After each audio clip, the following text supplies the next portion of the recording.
زیادہ گفتگو اس لیے نہیں کرنا چاہتا کہ میں ایک بھرپور کالم لکھ رہا ہوں اور میں آپ سے بیان کروں کہ اس کالم کو لکھتے ہوئے میری جو کیفیت تھی وہ کیفیت جو ہے وہ بیان سے باہر تھی۔ میں کالم پڑھ کے سنا دیتا ہوں اس لیے کہ اس کالم کے بعد میرے پاس کوئی اور لفظ ایسے نہیں بچیں گے کہ میں اس تقریر پر تبصرہ کر سکوں۔ یہ کالم خالصتاً سید الانبیاء صلی اللہ علیہ وسلم کے حوالے سے، اسلام فوبیا کے حوالے سے مسلمانوں کی آواز کو اس عالمی فورم پر بلند کرنے کی بات ہے۔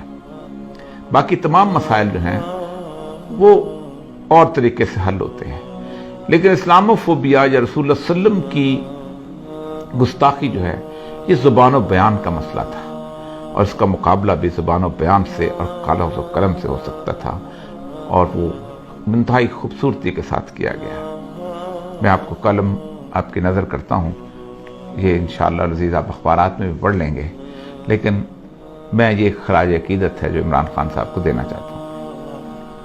31 اکتوبر 1929 کو غازی علم الدین شہید کو اس میاں والی کے علاقے میں جیل میں تختہ دار پر لٹکایا گیا، جہاں سے عمران خان کے دودھیال کا بھی تعلق ہے۔ لیکن کس قدر حیرت کی بات ہے کہ اس عاشق رسول کے آباء اجداد میں سے بابا لہنا نے جب اسلام قبول کیا تو اس نے لاہور کے سرحدی علاقے برکی ہڈیارہ میں آ کر ٹھکانہ بنایا۔ یہ وہی برکی ہے جو عمران خان کا ننہال ہے۔ مجھے کوئی مماثلت نہیں ڈھونڈنی، میں تو حیرت میں گم آج سے 90 سال قبل آنکھوں میں آنسو لیے علامہ اقبال کے اس چہرے کو اپنے تصور میں لا رہا ہوں جو غازی علم الدین شہید کو لحد میں اتارتے ہوئے ہچکیوں سے رو رہا تھا۔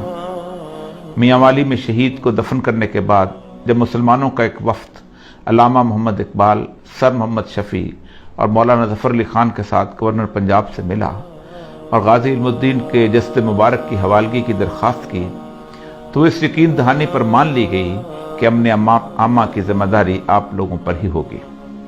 15 دن بعد لاہور کی تاریخ نے ایک خیرہ کن منظر دیکھا۔ غازی علم الدین کا جسد مبارک ایسا تر و تازہ تھا کہ چہرے پر غسل کے پانی کے قطرے چمک رہے تھے، یوں لگتا تھا جیسے ابھی ابھی غازی علم الدین شہید وضو کر کے آئے ہوں۔ لاہور کی تاریخ کا سب سے بڑا جنازہ 5.5 میل طویل کون تھا جو اس سعادت سے محروم رہتا؟ شہید کو لحد میں مولانا دیدار علی شاہ اور علامہ اقبال نے اتارا۔ میت کے سرہانے کھڑے آنسوں سے تر اس عاشق رسول اندلیب باغ حجاز اور پروانہ رسالت علامہ اقبال نے کہا، ترخان کا بیٹا آج ہم پڑھے لکھوں سے بازی لے گیا اور ہم دیکھتے ہی رہ گئے۔ ہر وہ شخص جو سید الانبیاء کے ناموس اور حرمت سے محبت کرتا ہے، اس کی کیفیت اس وقت بالکل ویسی تھی جب عمران خان عالمی فورم پر سید الانبیاء صلی اللہ علیہ وسلم سے مسلم امت کی والہانہ محبتوں کا اظہار کر رہا تھا۔ ایسے میں میرے پاس اسے نظر کرنے کے لیے آنکھوں میں ڈبڈباتے ہوئے آنسوں کے سوا کچھ نہ تھا۔ کون ہے جس کا دل زخمی نہیں ہے؟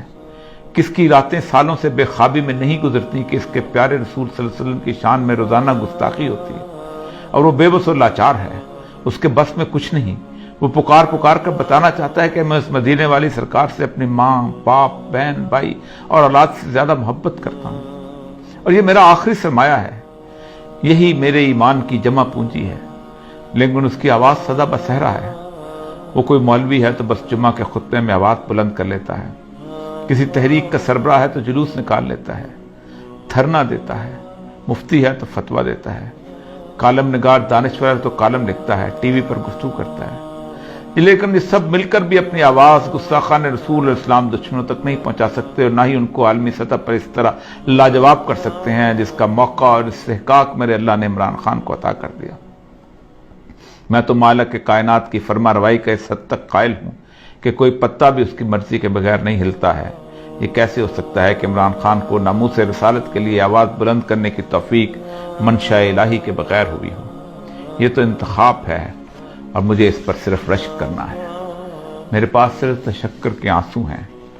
اقوام متحدہ کے 193 ممبر ممالک کے جمع غفیر میں 57 مسلمان ریاستوں کے سربراہ ہیں، اور ان میں سے اللہ نے میرے ہی ملک کے سربراہ کو یہ توفیق عنایت کی۔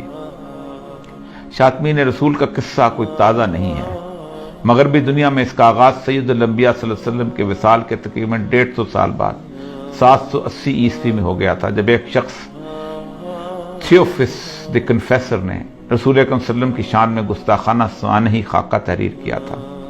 یہ واحد شخص ہے جسے اپنے زمانے کے عیسائیوں کے دونوں بڑے گروہ یعنی رومن کیتھولک اور مشرقی آرتھوڈاکس نے 12 مارچ 817 میں اس کی موت کے بعد اسے ایک قابل احترام سینٹ کا درجہ دیا اور اسے پوری عیسائیت کا مشترکہ راہب قرار دیا۔ اس ملعون کی موت کے بعد سے آج تک یعنی 1200 سال تک مغربی دنیا کی پوری علمی تاریخ اسلام دشمنی، اسلام فوبیا اور سید الانبیاء صلی اللہ علیہ وسلم کی گستاخیوں سے بھری ہوئی ہے۔ کوئی بڑا مورخ اٹھا لیں، آپ کو اس کی تحریروں میں اسلام اور سید الانبیاء صلی اللہ علیہ وسلم سے نفرت ملے گی۔ یہ نفرت اور تعصب ان کی تحریروں میں اتنا واضح ہے کہ وہ تکلیف دہ حد تک جھوٹ بولنے سے بھی گریز نہیں کرتے۔ آپ کوئی بڑا نام لے لیں، William Muir, Margoliouth, Max Weber, doctor Sprenger, Toynbee, sir Hamilton Gibb, Montgomery Watt, Thomas Carlyle, غرض ایک لمبی فہرست ہے جس میں ہر کسی نے ہر صدی میں اس جرم میں حصہ ڈالا۔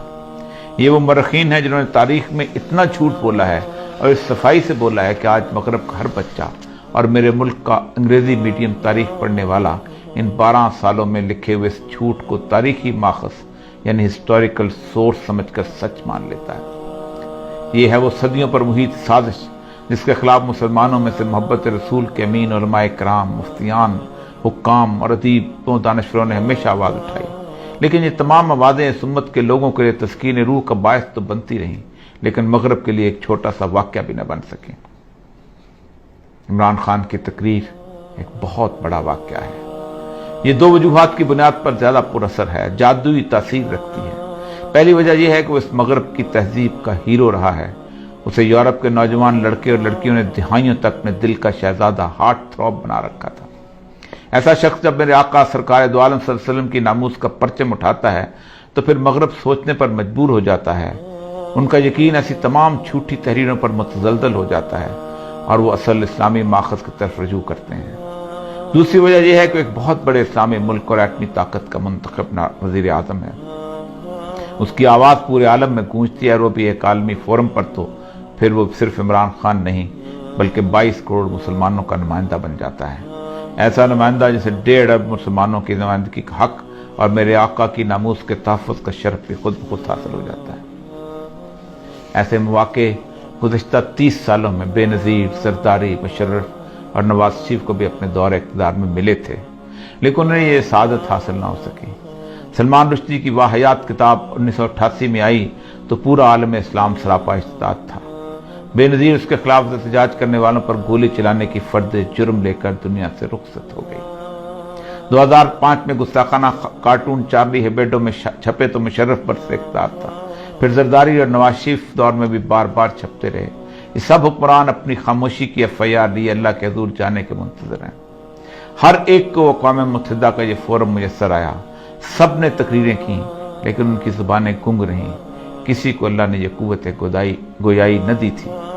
علامہ خادم حسین رضوی صاحب کے خلاف جب سپریم کورٹ میں خفیہ ایجنسیوں نے رپورٹ جمع کرائی تو لکھا کہ اوریا مقبول جان انہیں اخبارات اور ٹی وی پر بہت سپورٹ کرتا تھا۔ میں نے فرد جرم کے جواب میں کہا تھا، ناموس رسالت کے لیے اگر بدترین ڈاکو اور بدنام ترین ڈاکو بھی کھڑا ہوگا تو میں اس کی جوتیاں اٹھاؤں گا۔ اس وقت عمران خان کی تقریر کے خلاف بولنا یہ ثابت کرے گا کہ آپ کو ناموس رسالت سے نہیں بلکہ اپنے نفس کی ریاکاری سے محبت ہے۔ میری حالت تو اقبال کے آنسوؤں سے بھیگے چہرے والی ہے کہ ساری زندگی ناموس رسالت پر لکھتے بولتے رہے اور ایک مغرب زدہ کھلاڑی بازی لے گیا۔ وہی کیفیت ہے جو اقبال کی تھی۔ میرے پاس ان ٹپٹپاتی آنکھوں میں آنسوؤں کے سوا کچھ نہیں ہے، شاید اس راستے میں یہ قبول ہو جائے۔